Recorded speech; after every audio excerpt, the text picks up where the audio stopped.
다시 만나게 돼서 반가워요. 이 시간에는 말의 종류에 대해서 분류해 보면서 은혜를 나누고자 합니다. 달리는 말이 아니고 입술의 언어에 대한 말입니다.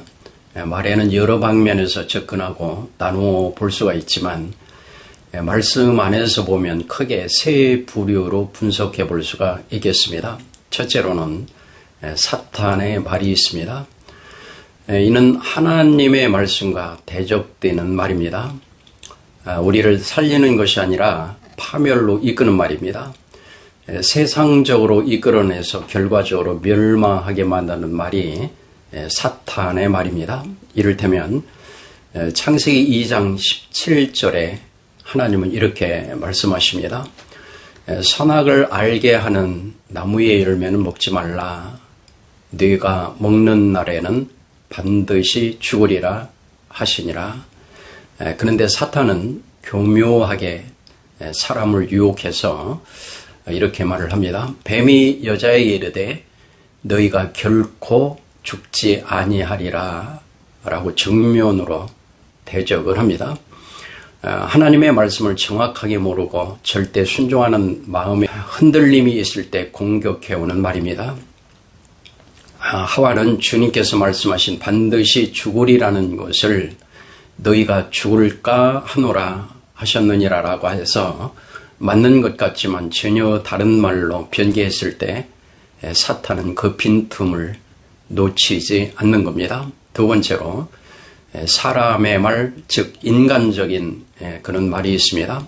하나님은 이스라엘 백성이 가나안에 입성하기 전에 정탐꾼을 미리 보내셨습니다. 각 지파 중에서 죄관이 된 자 한 사람씩 뽑아서 40일 동안 정탐하여 보고하도록 했습니다.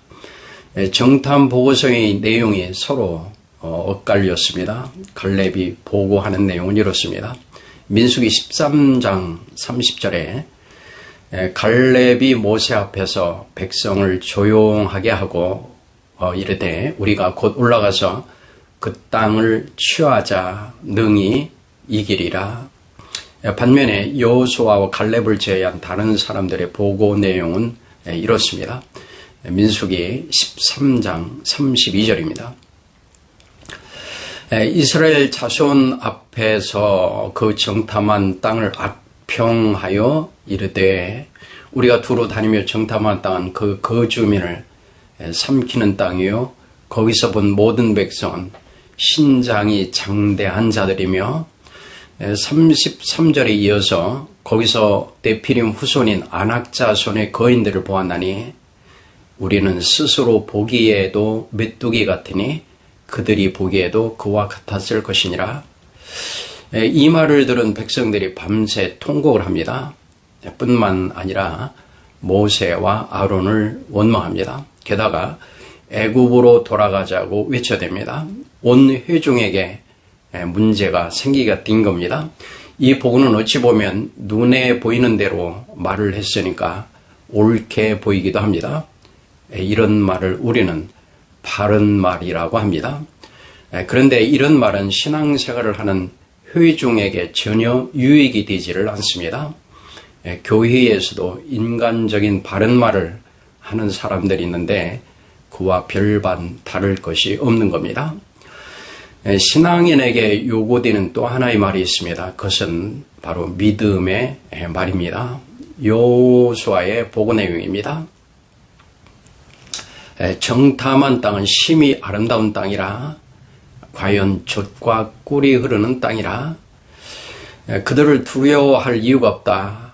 그들은 우리의 목이라라고 외쳐댑니다. 이는 외관상 볼 때 무리가 있는 것처럼 보이기도 합니다. 그러나 하나님이 인도하시는 땅이고 약속의 땅이라는 관점에서 눈을 열고 바라본 땅에 대해 하는 믿음의 말인 것입니다.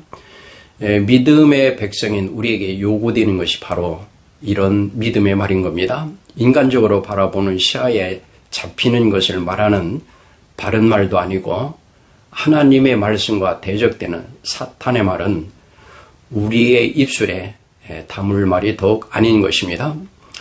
오늘을 살아가는 우리는 하루 동안 어느 말을 이웃에게 던졌는지 상고해보는 시간이 되었으면 합니다. 입술을 열기는 쉬우나 뱉어진 말을 다시 담기는 어렵습니다. 나의 입술을 통해서 이루어지는 모든 말들이 믿음의 말이 되게 하소서 하는 기도로 오늘의 말씀을 마무리하겠습니다. 함께 해주셔서 고맙습니다.